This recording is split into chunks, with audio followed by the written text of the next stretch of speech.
하나님 아버지, 어느 때보다도 이 세상의 끝자락에 있음을 우리가 온 몸으로 경험하고 있습니다. 눈으로 보여지고 또 삶으로 느껴지는 그러한 때를 저희들이 살아가고 있습니다. 아버지 하나님, 이런 날을 볼수록 하나님을 향하여 예배하기를, 믿음의 성도들이 같이 모여 주님 앞에 기도하기를 머뭇거리지 아니하도록 하나님 도와주옵소서. 저희들을 하나님의 자녀로 삼으신 것과 동시에 하나님의 일꾼으로 삼아주셨사오니 마땅히 저희들이 해야 할 일들을 감당해 나갈 수 있게 하여 주옵소서. 우리에게 허락하신 사명 감당하게 하시고 우리에게 주어진 하나님 나라 선포하게 하시며 저희들을 통하여 하나님의 아름다운 더욱이 선전이 되어지며 어두워져 가고 진리가 없는 세상을 향하여 복음을 선포하는 자가 되어줄 수 있도록 하나님 도와주시옵소서.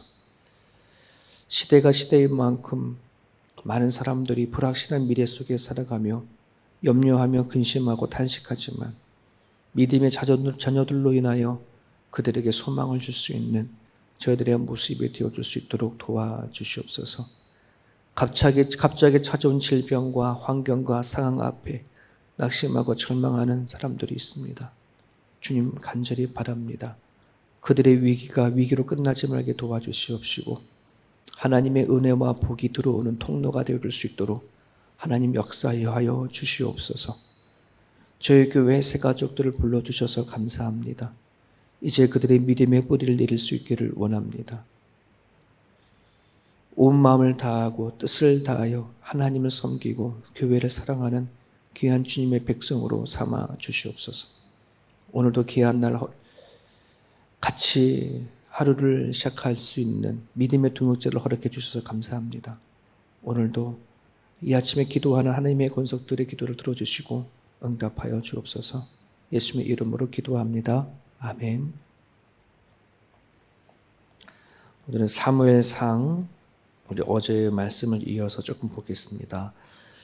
어제 말씀을 이어서 8절부터 24장 8절에서부터 우리 22절까지 있습니다. 사무엘상 24장 8절부터 우리 22절까지 같이 읽습니다. 그 후에 다윗도 일어나 굴에서 나가 사울의 뒤에서 외쳐 이르되 내 주 왕이여 하매 사울이 돌아보는지라 다윗이 땅에 엎드려 절하고 다윗이 사울에게 이르되 보소서 다윗이 왕을 해하려 한다고 하는 사람들의 말을 왕은 어찌하여 들으시나이까? 오늘 여호와께서 굴에서 왕을 내 손에 넘기신 것을 왕이 아셨을 것입니다. 어떤 사람이 나를 권하여 왕을 죽이라 하였으나 내가 왕을 아껴 말하기를 나는 내 손을 들어 내 주를 해하지 아니하리니 그는 여호와의 기름을 부음을 받은 자이기 때문이라 하였나이다. 내 아버지여 보소서 내 손에 있는 왕의 옷자락을 보소서 내가 왕을 죽이지 아니하고 곧옷 자락만 베었은즉 내 손에 악이나 죄가가 없는 줄을 오늘 아실지니이다. 왕은 내 생명을 찾아 해하려 하시나 나는 왕에게 범죄한 일이 없나이다. 여호와께서는 나와 왕 사이를 판단하사 여호와께서 나를 위하여 왕에게 보복하시려니와 내 손으로는 왕을 해하지 않겠나이다. 옛 속담에 말하기를 악은 악인에게서 난다 하였으니 내 손이 왕을 해하지 아니하리이다. 이스라엘 왕이 누구를 따라 나왔으며 누구의 뒤를 쫓았나이까? 죽은 개나 벼룩을 쫓음이니이다. 그런즉 여호와께서 재판장이 되어 나와 왕 사이에 심판하사 나의 사장을 살펴 억울함을 풀어주시고 나를 왕의 손에서 건지시기를 원하나이다 하니라. 다윗이 사울에게 이같이 말하기를 마침에 사울이 이르되 내 아들 다윗아 이것이 내 목소리냐 하고 소리를 높여 울며 다윗에게 이르되 나는 너를 학대하되 너는 나를 선대하니 너는 나보다 의롭도다. 네가 나 선대하는 것을 오늘 나타냈으니 여호와께서 나를 네 손에서 넘기셨으나 네가 나를 죽이지 아니하였도다. 사람이 그의 원수를 만나며 그를 평안에 가게 하겠느냐. 네가 오늘 내게 행한 일로 말미암아 여호와께서 내게 손으로 갚으시기를 원하노라. 보라, 나는 네게 반드시 왕이 될 것이 알고 이스라엘 나라가 내 손에 견고히 설 것을 아노니 그런즉 너는 내 후손을 끊지 않으며 내 아버지의 집에서 내 이름을 멸하지 아니할 것을 이제 여호와의 이름으로 내게 맹세하라 하니라. 다윗이 사울에게 맹세하며 사울은 집으로 돌아가고 다윗과 그의 사람들은 요새로 올라가니라. 아멘. 다윗은 사울을 피해서 참 많은 곳을 돌아다니면서 자기 목숨을 살기 위해서 도망을 칩니다. 그릴랄 지역을 걸쳐서 10광야의 수풀에 숨었었습니다. 하지만 그곳에서 10사람들의 배신으로 인해서 들통이 나게 되어지고 마온 광야에서 그가 숨어 있었을 때에 사울이 쳐들어 들어와서 거기서 위기를 맞게 되어집니다. 그 마온 광야에 있었을 때에 하나님이 다윗을 숨기기 위해서 또 도와주기 위해서 블레셋이 이스라엘을 공격하게끔 그렇게 만들었고, 또 다윗을 쫓던 사울 왕이 블레셋과 전쟁을 위해서 떠나게 되어집니다. 그 틈을 타서 다윗은 엔게디 황무지까지 옵니다. 엔게디라고 하는 말은 새끼 염소란 말, 새끼 염소의 샘이라는 곳에 여기까지 이제 오게 되어집니다.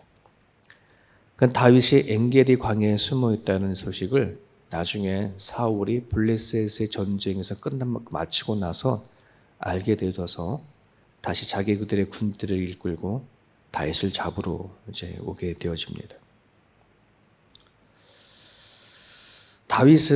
사울은 다윗이 하나님이 그를 선택하고 그를 자신의 다음에 이어서 이스라엘 왕으로 세울 거라는 사실을 모르는 게 아니에요. 요나단이 다윗에게도 알려줬던 것처럼 다윗은 나름대로는 알고 있는 거예요. 근데 그거를 자기가 인정하고 받아들이는 거가 싫은 거라는 거죠.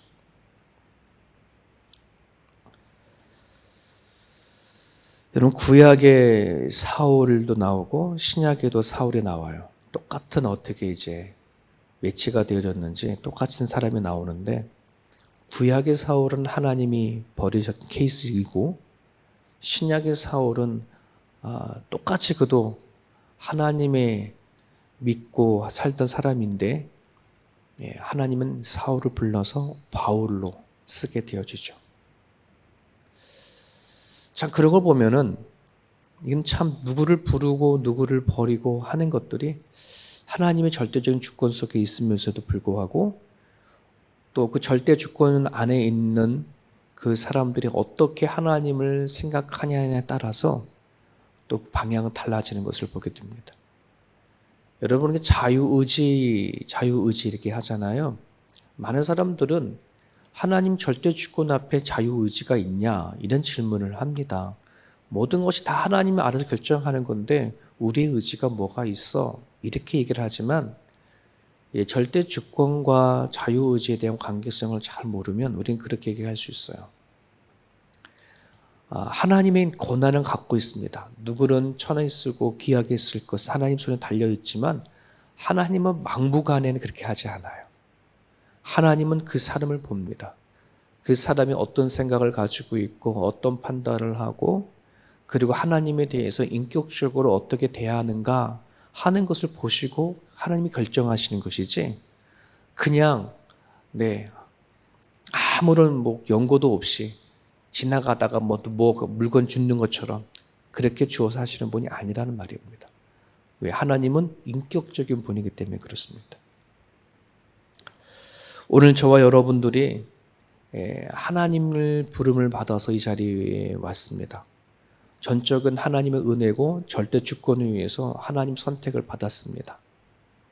근데 여기까지 올 때까지는 여러분들이 하나님과의 인격적인 만남이 있었기 때문에 이 자리까지 온 것을 여러분들이 기억하시고 이젠 저와 여러분들이 하나님의 부름을 받아서 여기까지 왔다라고 믿는다 그러면 이제 앞으로 우리가 나에게 일어날 일, 나에게 부탁하신 일, 나에게 허락하실 일들을 어떻게 생각하고 살아가야 하는가에 대한 이 삶의 중심이 우리 가운데 반드시 일어나야 할 줄 압니다. 엔길이 광야에 숨어 있던 이 다윗이 사울이 쳐들어오는 그 순간에 우리 어저께 보았던 말씀이죠. 사울이 엔게디 그 굴 속에 용변을 보러 갔다라고 되어 있지만 모르겠습니다. 용변을 보러 갔는지 잠을 청하러 갔는지 두 가지의 의미를 담고 있다고 얘기를 하는데 하여튼 다울이 살금살금 굴 속에 들어가서 사울의 옷자락을 베고 나온 것을 우리는 어저께 말씀을 드렸습니다. 그럴 때에 얼마든지 다윗은 사울을 죽일 수 있었던 기회가 있었습니다. 하나님이 나에게 주신 기회일지도 모르겠구나. 그런데 어제 5절에 보니까 마음에 찔렸다라고 하는 표현이 있습니다.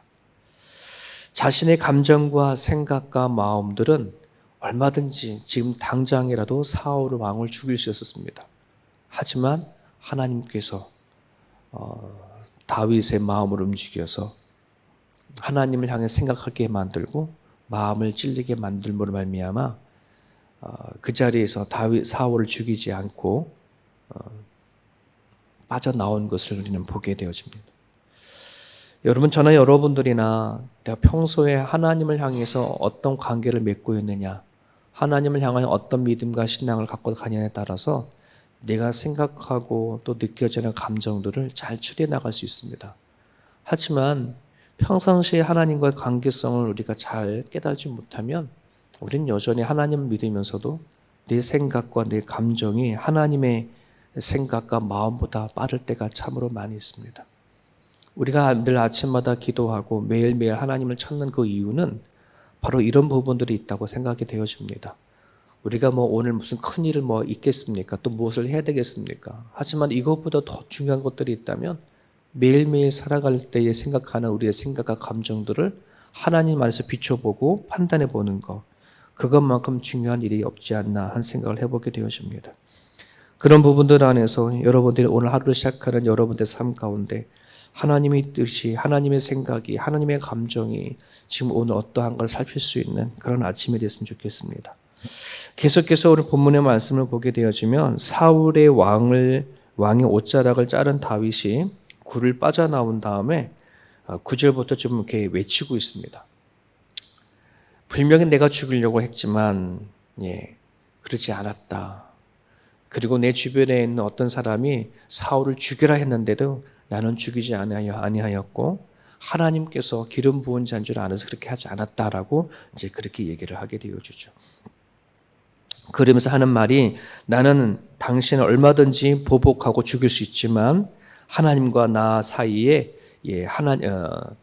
나와 당신 사이에 하나님이 재판관으로 판단하실 것을 믿고 하나님께 맡겼다. 이제 이런 얘기를 다윗 사울에게 얘기를 하게 되어지죠.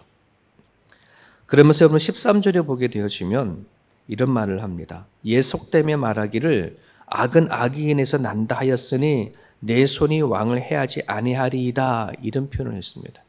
이 악은 악인에서 난다라고 하는 속담은 하나님이 싫어하는 것이 악인에게 나타난다라고 한다는 말입니다. 즉 다윗은 하나님이 싫어하는 일을 하지 않겠다는 거예요. 자신의 마음과 상황과 이런 부분들은 사울 왕을 보복하고 죽이면 자기의 모든 삶은 끝나는 거예요. 도망자 신세도 멈춰버리게 되어지는데 내가 좋아하기 위해서는 그렇게 얼마든지 할 수 있다. 하지만 하나님이 싫어하는 것이라면 내가 하지 않겠다. 하나님이 싫어하는 것은 오로지 악인에게 나타난다. 이런 얘기를 하는 것입니다. 여러분, 하나님이 좋아하고 하나님이 싫어하는 것, 그것이 기준이 결국은 선과 악의 기준이라고 말씀을 드렸습니다. 하나님이 좋아하시는 것이 선이고 하나님이 싫어하는 것이 악이다.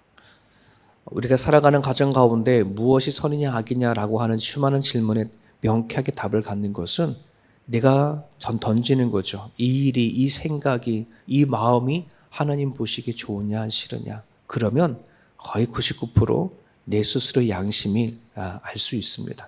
양심에 깨어져 있는 사람이라면 반드시 이것이 좋은지 아닌지 알 수 있습니다. 그러기에 그것을 끌어낼 수 있는 것, 하나님 보시기 아니라고 한다면 끌어내는 것이 바로 우리들이 해야 할 일입니다. 오늘도 세상에는 수많은 소리가 들립니다. 사람의 소리가 들리고 하나님의 음성이 들립니다. 어떻게 구분해야 되어지느냐? 진리의 영은 살리게 합니다. 하나님의 음성은 살리게 합니다. 사랑하게 합니다. 그리고 하나 되게 합니다. 하지만 우리를 넘어뜨리는 미혹의 소리, 사람의 소리에 섞여서 우리에게 다가오는 악한 영의 소리는 우리를 죽이게 만들고 용서하지 못하게 만들고 깨어지게 만들고 자기 자신 마음대로 할 수 있게끔 만드는 것입니다.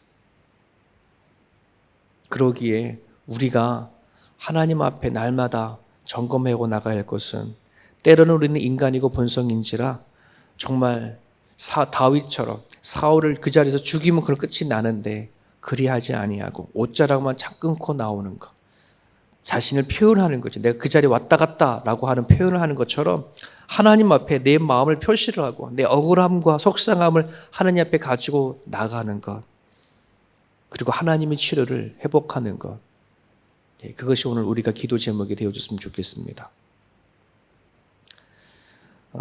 오늘 기독교 방송을 듣다가 보니까 거기 어떤 목사님의 간증이 하나 나왔습니다. 사모님과 함께 신방을 갔었을 때인데 이 사모님이 되게 내성적이고 말이 없는 그런 분입니다. 목사님이 신방을 가면 아무 말도 하지 않고 그냥 조용히 따라다니시는 분이시는데, 그래서 목사님이 사모님에게 어딜 가든지 칭찬하고 그리고 나쁜 말 하지 않으면 다 된다고 이제 그렇게 얘기를 하셨다고 합니다. 그런데 어느 날 가난한 집에 신방을 갔는데 아무리 여기저기를 보더라도 이 집이 좋은 곳을 칭찬할 만한 것이 없어서 이렇게 식탁에 탁포를 보니까 탁포가 이렇게 예쁘게 술을 놓은 탁포를 이렇게 덮어놓은 거예요. 그래서 이 사모님이 어쩜 그렇게 식탁보가 예쁜지, 누가 이렇게 예쁘게 술을 놓았냐라고 칭찬을 이렇게 해줬답니다. 근데 그렇게 신방하고 왔는데 그 말이 와전이 되져서 주변에 있는 사람들이 사모님은 참 욕심 많다, 어떻게 가난하고 어려운 집안에 가가지고서는 식탁보를 탐냈냐, 이렇게까지 와전이 된 거예요. 자기 딴에는 나름대로의 이 가정은 무엇을 가지고 칭찬을 할까, 무엇을 가지고 얘기를 할까 하다가 그런 얘기를 했는데 이게 와전이 되어져 가지고 사모님이 어쩜 그렇게 그런 집에 가서도 그렇게 얘기했냐, 뭐 이런 식으로 왔다.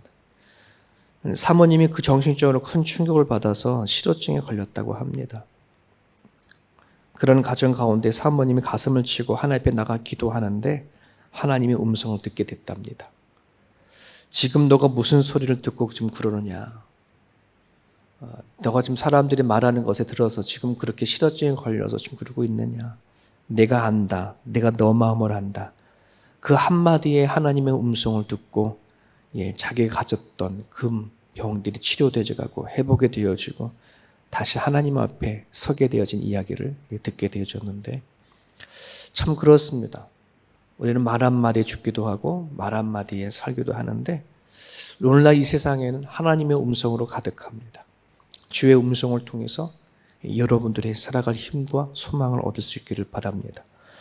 16절에서 21절은 다윗의 말에 대해서 사울의 반응이 얘기 나오는데, 이 사울의 반응을 쭉 보게 되면 참 멀쩡합니다.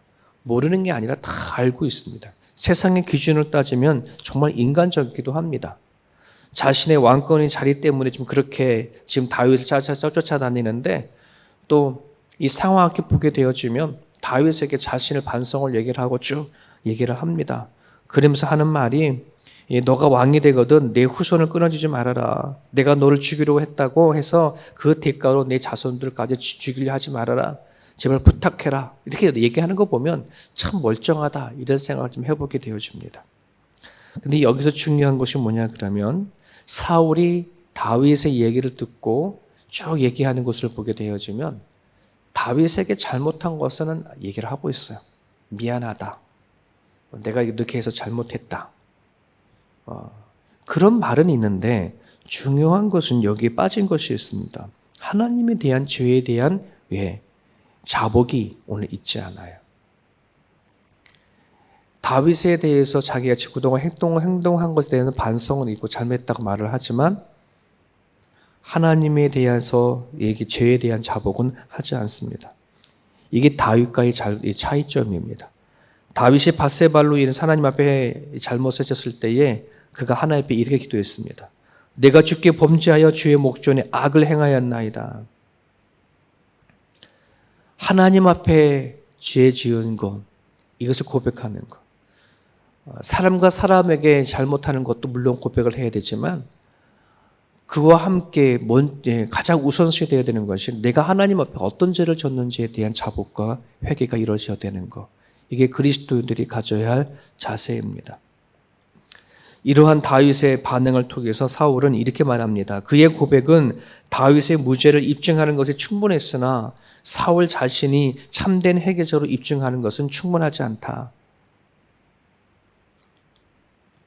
다윗이 무죄한 것은 입증됐지만 지금 사울이 자기가 잘못한 것에 대한 회개에 대해서는 참된 회개는 입증하지 않고 있다. 여러분 우리가 기억해야 될 부분이 이런 부분들입니다. 우리는 유사한 회개를 참 많이 합니다. 겉모습은 회개하는 것 같고 겉모습은 하나님 앞에 뭔가 회개를 하고 누이치는 것 같아 보일지 모르지만 진짜 회개는 겉으로 옷을 찢는 것이 아니라 우리 머리에 죄를 뿌리고 금식을 선포하며 내면적인 부분들을 회복해 가는 것입니다. 유엘 2장 13절에 너희는 옷을 찢지 말고 마음을 찢으라. 너희 마음에 너희 하나님 여호와께서 돌아올지어다. 옷을 찢지 말고 마음을 찢으라. 오늘도 이 말씀을 우리 마음속에 품고 살아갔으면 좋겠습니다. 유사한 회개, 하나님 보시기에 그럴싸한 회개가 아니라 내 마음에 참된 회개를 고백하고 나가는 것. 그로 인해서 필요한 행동의 변화가 우리 삶 가운데 있는 것. 제가 지난 말씀드렸던 것처럼 우리들이 예배가 감동으로 끝나면 안 된다고 감동을 넘어서 변화가 되어진 예배가 되을 수 있게 달라고 여러분들이 기도해 주셨으면 좋겠습니다. 오늘 주신 말씀을 붙잡고 기도하시되 누가 하나님 선택을 받은 사람인가 하나님의 마음과 생각과 소리를 듣고 행하는 사람이라는 것을 깨달았고요. 하나님이 즐거워하고 기뻐하시는 뜻이 무엇인지를 찾고 살아가는 사람들. 강해 같은 세상이지만은 진짜 하나님이 먹고 마실 수 있는 진정한 회개가 우리 삶 가운데 일어날 수 있게 달라고 이 아침에 기도해 주셨으면 좋겠습니다. 주신 말씀 붙잡고 자유롭게 기도하시기 바랍니다.